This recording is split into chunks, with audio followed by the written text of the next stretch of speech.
Et maintenant, qu'est-ce que je veux vraiment? Si vous êtes en poste et que vous ne vous sentez plus à votre place, que vous savez que ça ne peut plus durer, mais vous ne savez pas par où commencer, cette vidéo est faite pour vous. Vous savez que vous n'êtes plus bien dans votre job, mais vous ne savez pas quoi faire. Vous avez peut-être essayé de chercher, regarder des annonces, peut-être même envoyer quelques CV, mais au fond de vous, il y a cette question qui revient tout le temps. S'il y a une chose que j'ai apprise en accompagnant des professionnels qui se sentent bloqués dans leur carrière, c'est que le problème n'est pratiquement jamais celui qu'on croit. Si vous voulez qu'on regarde ensemble votre situation, vous pouvez prendre rendez-vous, le lien est en description, pour réserver un appel gratuit. Dans cette vidéo, on va voir ensemble ce qui vous bloque vraiment, pourquoi les excuses que vous vous trouvez ne sont pas le vrai problème, et ce qui se passe concrètement quand vous arrêtez de tourner en rond. Allez, c'est parti. Les fausses raisons. Quand on n'arrive pas à changer de job, on se trouve toujours de bonnes raisons. Le salaire parce que vous dites que vous ne pouvez pas vous permettre de gagner moins, que vous avez des charges, un crédit, un niveau de vie à maintenir, et que de toute façon, vous ne serez jamais aussi bien payé ailleurs. Le truc, c'est que vous n'avez même pas cherché. Vous avez juste décidé que ce serait moins bien, sans vérifier, et ça vous suffit pour ne pas bouger. Le timing, parce que ce n'est jamais le bon moment, il y a toujours un projet en cours, une prime à attendre, une période compliquée à passer, et vous vous dites que dans 6 mois, ce sera plus calme. Sauf que dans 6 mois, vous vous direz la même chose. Et dans un an aussi d'ailleurs. J'ai des clients qui m'ont dit « j'attends depuis 3 ans le bon moment ». Et quand je leur demande à quoi il ressemble, ils ne savent pas me le décrire. Ah, le marché. Parce que vous vous dites que c'est difficile. C'est difficile en ce moment. Il n'y a pas d'opportunité dans votre domaine, vous êtes trop senior ou passé, et que de toute façon, les recruteurs ne regardent même plus les CV. Et puis vous avez demandé à 2 ou 3 personnes bien choisies qui vont aller dans votre sens pour vous conforter dans votre besoin de ne pas y aller. Bref, le marché a toujours tort. La famille? Bah oui, la famille, parce que les enfants sont encore petits, ou ils passent le bac, ou votre conjoint vient de changer de poste, tout ça pour dire que ce n'est pas le moment de tout chambouler. Le moment parfait? C'est comme le Yeti. Tout le monde en parle, personne ne l'a jamais vu. Ah, l'âge. Parce que vous vous dites qu'à 40 ans passés, c'est trop tard pour recommencer. Que les recruteurs préfèrent les jeunes, que vous avez raté le coche. 40 ans, c'est trop vieux. 30 ans, c'est pas assez d'expérience. Bref, il y a une fenêtre de 3 semaines à 37 ans et demi où c'est bon. Toutes ces raisons, elles sont réelles. Je ne dis pas qu'elles n'existent pas. Mais elles ont tout un point commun. Elles vous arrangent. Parce qu'elles vous permettent de ne pas bouger sans avoir à vous poser la vraie question. Et puis si vous avez envie de croire à tout ça, vous trouverez toujours les arguments pour les soutenir. Essayez de convaincre un platiste que la Terre est ronde, vous verrez. Si ça vous parle, mettez un pouce bleu et abonnez-vous, ça me permettra de vous proposer plus de contenu de ce type. Le vrai blocage. La vraie raison pour laquelle vous n'arrivez pas à changer de job, c'est que vous ne savez pas ce que vous voulez. J'ai fait un sondage sur LinkedIn récemment où j'ai demandé aux gens quel était leur plus gros blocage pour changer de carrière. Et 43% ont répondu « savoir ce que je veux vraiment ». Et ça se voit dans ce que vous faites au quotidien. Vous ouvrez votre CV, vous le regardez quelques minutes, vous changez une virgule et vous le refermez. Victoire! Vous allez sur LinkedIn ou un site d'emploi, vous scrollez les annonces en cherchant celle qui serait bien pour vous. À chaque fois, vous trouvez une raison de vous dire « ah non, celle-là, elle n'est pas pour moi. Trop loin. Pas assez payé. Pas exactement mon profil. » C'est pratique. Vous avez scrollé pendant 20 minutes, vous n'avez rien trouvé. Et comme par hasard, de temps en temps, vous envoyez 1 ou 2 CV sans trop y croire. Et quand vous n'avez pas de réponse, vous vous dites que de toute façon, c'était pas le bon moment. Et ça vous va très bien comme ça. Et quand par miracle vous décrochez un entretien, ça se sent aussi, parce que vous ne savez pas du tout ce que vous voulez. Vous ne savez pas pourquoi vous êtes là, vous ne savez pas quoi raconter, et le recruteur, lui, il le voit en 1 minute que vous n'êtes pas convaincu. Vous pouvez avoir le meilleur CV du monde, si vous ne savez pas où vous allez, personne ne va vous suivre. Parce que tant que vous ne savez pas ce que vous voulez, toutes les excuses que j'ai mentionnées auparavant deviennent des murs infranchissables. Et vous trouverez tous les arguments du monde pour rester où vous êtes. Et personne ne vous pose jamais cette question. On vous demande ce que vous faites, ce que vous avez fait, ce que vous savez faire, mais jamais ce que vous voulez vraiment. Les fausses solutions. Et quand vous recommencez à vous dire qu'il faut faire quelque chose, vous faites quoi? Vous cherchez des solutions et vous tombez toujours sur les mêmes. Le bilan de compétences, parce que tout le monde vous dit de le faire. Un bilan de compétences, votre RH vous en parle, vos collègues l'ont fait. Et puis c'est financé par le CPF ou un autre organisme, ou voire votre employeur. Alors pourquoi pas, sauf que dans beaucoup de cas, vous allez passer des heures à remplir des questionnaires, à lister vos compétences, vos savoir-faire, vos savoir-être, et au bout de 3 mois, on va vous remettre un super document qui vous dit que vous êtes bon en gestion de projet et que vous aimez travailler en équipe. Merci, ça, vous le saviez déjà. C'est un peu comme Chandler dans Friends, qui quitte son job, qui fait un bilan et à qui on dit que son poste idéal, c'est celui qu'il vient de quitter. Le bilan de compétences, c'est un bon outil quand il vous pousse à réfléchir à ce que vous voulez vraiment, problème, c'est que souvent, ils s'arrêtent à ce que vous savez faire. Et savoir faire quelque chose, ça ne veut pas dire que vous avez envie de le faire. Les tests de personnalité en ligne, parce que vous vous dites qu'un test va vous révéler votre vocation, comme si c'était écrit quelque part et qu'il suffisait de trouver le bon algorithme.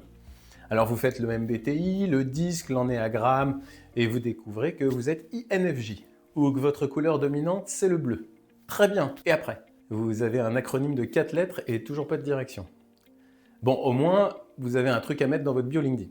Demandez à vos proches, parce que vous vous dites que les gens qui vous connaissent bien sauront vous conseiller. Alors vous en parlez à votre conjoint, à votre meilleur ami, à votre maman, et chacun vous donne un avis différent basé sur ce que lui, il aurait fait à votre place. Votre maman vous dit de rester parce que c'est stable. Votre ami vous dit de tout plaquer pour aller ouvrir un bar à Bali. Et votre conjoint vous dit fais ce qui te rend heureux, sans vous dire comment. Formidable, vous avez maintenant 3 avis contradictoires en plus de tous vos doutes. Le problème avec tout ça, c'est que ces approches partent de ce que vous savez faire ou de ce que vous êtes, mais jamais de ce que vous voulez vraiment. Elles tournent autour du pot sans jamais poser la question, la seule question qui compte. Quand la clarté débloque tout. Je vais vous donner un exemple. Une de mes clientes qui s'appelle Karine, elle était dans la même société depuis 12 ans et à un moment, on lui a proposé un nouveau poste, mieux rémunéré. Sauf que ce poste l'éloignait de ce qu'elle aimait faire. Et elle a dit oui parce que quand on vous propose plus d'argent, c'est difficile de refuser. Et puis c'est flatteur. Et puis on se dit que c'est une évolution. Bon, elle n'a pas du gain quoi. On connaît tous le piège. Sauf que ça faisait 4 ans qu'elle était dans ce poste et 4 ans qu'elle n'était plus bien. 4 ans à se dire que quelque chose ne collait plus sans arriver à mettre le doigt dessus. 4 ans à se lever le matin avec cette sensation que ce n'était pas là qu'elle devait être. 4 ans, c'est long. 4 ans pour se dire c'est temporaire. Et le pire, c'est de l'extérieur, ça allait bien. Elle avait un bon salaire, un poste à responsabilité. Ses proches lui disaient qu'elle avait de la chance et elle hochait la tête en se demandant pourquoi elle n'arrivait pas à s'en réjouir. Alors quand elle est venue me voir, Karine, elle ne savait pas ce qu'elle voulait. Elle savait juste que ça ne pouvait plus durer. Et ce qui a tout changé, c'est qu'elle a arrêté de se demander quel poste chercher et qu'elle a commencé par se demander ce qui comptait vraiment pour elle. À partir de là, tout s'est accéléré parce qu'elle savait quoi chercher, quoi dire et pourquoi elle se levait le matin. Et elle a eu la chance de trouver le poste idéal en restant dans la même société. Ça, c'est pas forcément à tout le monde que ça arrive. Ça ne se passe pas toujours comme ça. Mais ce poste-là, il existait probablement depuis un moment et elle ne le voyait juste pas parce qu'elle ne s'y était pas intéressée. 4 ans à tourner en rond et la réponse, elle était sous son nez, comme les lunettes que vous cherchez partout alors qu'elles sont sur votre tête. Le moment où ça bascule. Je vais vous raconter comment ça s'est passé pour moi, parce que moi aussi j'ai eu cette expérience. J'étais en poste depuis plusieurs années et mon manager m'appelle pour mon entretien annuel. Un vrai manager, un manager vraiment en or. Quelqu'un d'ouvert qui faisait de son mieux pour son équipe. Et là, j'ai vraiment été béni sur ce coup-là. Et il m'annonce une bonne nouvelle, très heureux de me l'annoncer, il réussit à prolonger mon contrat. Sauf qu'à un moment, il ajoute une chose, il me dit que je vais devoir reprendre certaines tâches, des tâches dont il sait très bien qu'elles ne me plaisent pas du tout, mais qu'il n'a pas le choix parce que la fonction implique la reprise de ces tâches, quelqu'un doit bien le faire. Et là, mon cerveau, il a fait quelque chose de bizarre. En 4 secondes, j'ai vu défiler tout un film.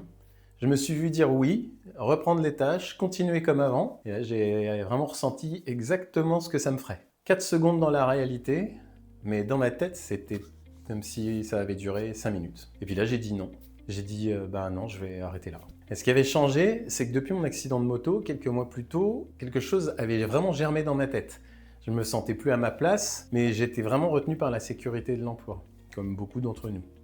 Sauf que pendant ces mois-là, j'avais réfléchi, je savais ce que je voulais faire.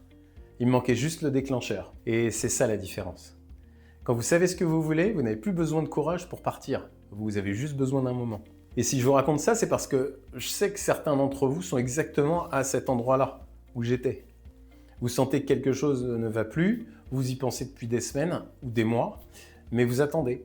Vous attendez le bon moment, le bon signe, la bonne opportunité. Sauf que le bon moment, en fait, il viendra pas. Enfin, en tout cas, pas tout seul. Ce qui viendra, c'est un déclencheur, une annonce de votre manager, une remarque d'un collègue, un moment ou un soir de trop, vous n'êtes pas bien. Et à ce moment-là, soit vous saurez où vous allez et vous direz non, soit vous ne saurez pas et vous direz oui, une fois de plus. La clarté, ça tombe pas du ciel, ça se construit. Et c'est le vrai seul travail à faire avant de bouger. C'est déjà la première chose que je travaille avec les gens que j'accompagne. Parce que sans ça, en fait, tout le reste, c'est du vent. Il y a des outils, il y a le CV, il y a LinkedIn, il y a la préparation aux entretiens. Mais ce qui compte le plus, en fait, c'est de savoir où est-ce qu'on va. Si on n'a pas de cible, on ne peut pas y aller. Alors si vous vous reconnaissez dans ce que je viens de décrire et que vous voulez qu'on regarde ensemble votre situation, vous avez un lien en description pour réserver un appel gratuit. Pourquoi vous n'y arriverez pas seul? Et là, vous vous dites, ok, j'ai compris, il faut que je sache ce que je veux, super. Je vais y réfléchir ce week-end. Sauf que ça marche pas comme ça. La clarté sur ce que vous voulez vraiment, ça vient pas en y pensant le soir, après le boulot, ou entre 2 épisodes de série sur Netflix, avec un verre de vin et un petit carnet. Non. Ça vient pas non plus dimanche après-midi en faisant une liste pour ou contre sur un bout de papier. Alors j'ai des clients qui m'ont dit qu'ils avaient fait ça pendant des mois, des listes, des tableaux, et à chaque fois ils retombaient sur les mêmes questions. Ils n'avaient pas avancé d'1 centimètre. C'est comme essayer de se couper les cheveux soi-même, techniquement c'est possible, mais le résultat il est rarement celui qu'on espérait. Alors je vais être transparent avec vous, moi-même j'ai trouvé ma direction tout seul, mais ça m'a pris des années. Des années de lecture, de philosophie, de formation en programmation neurolinguistique, en communication non violente, des centaines d'heures d'introspection. Puis j'ai quand même eu un accident de moto qui m'a forcé à m'arrêter et à regarder ma vie en face. Alors quand je regarde en arrière, je me dis que si quelqu'un avait posé les bonnes questions au bon moment, ou quelqu'un était venu me taper sur l'épaule, j'aurais gagné quand même 2 ou 3 ans. Et c'est pour ça que je fais ce métier aujourd'hui. Pour que vous n'ayez pas besoin de passer par tout ça pour y voir clair. Le problème, c'est que quand vous réfléchissez seul, vous réfléchissez avec les mêmes schémas qui vous ont amené là où vous êtes. Vous tournez en boucle dans votre propre logique. Vous pesez toujours les mêmes arguments, vous arrivez toujours aux mêmes conclusions et vous finissez toujours par vous dire que finalement, c'est pas si mal où vous êtes et qu'il vaut mieux attendre encore un peu. Quand votre maman vous dit « reste, c'est stable », elle ne pense pas à votre carrière, elle pense à son inquiétude à elle. Puis il y a le temps que ça prend. J'ai vu des gens qui tournaient en rond pendant 2 ans, 3 ans, 5 ans, en se disant que ça allait finir par se décanter. Et quand ils finissent par se faire accompagner, en quelques semaines, ils ont une direction claire. Et ils se disent tous la même chose. Pourquoi j'ai attendu aussi longtemps? Et je me le suis dit aussi. Bien sûr, se faire accompagner, ça coûte de l'argent. Je ne vais pas vous dire le contraire. Mais ce que ça vous apporte en bien-être, en clarté, en temps gagné, ça n'a pas de prix. Parce que le temps, c'est la seule chose que vous ne pourrez pas acheter. Vous pourrez toujours gagner plus d'argent. Changer de poste, déménager ou recommencer. Mais les années que vous avez passées à tourner en rond dans un job qui ne vous correspondait plus, ça on ne vous les rendra pas. Alors si vous voulez aller plus loin, j'ai d'autres vidéos sur le sujet qui peuvent vous aider. Vous les trouverez juste ici. À bientôt.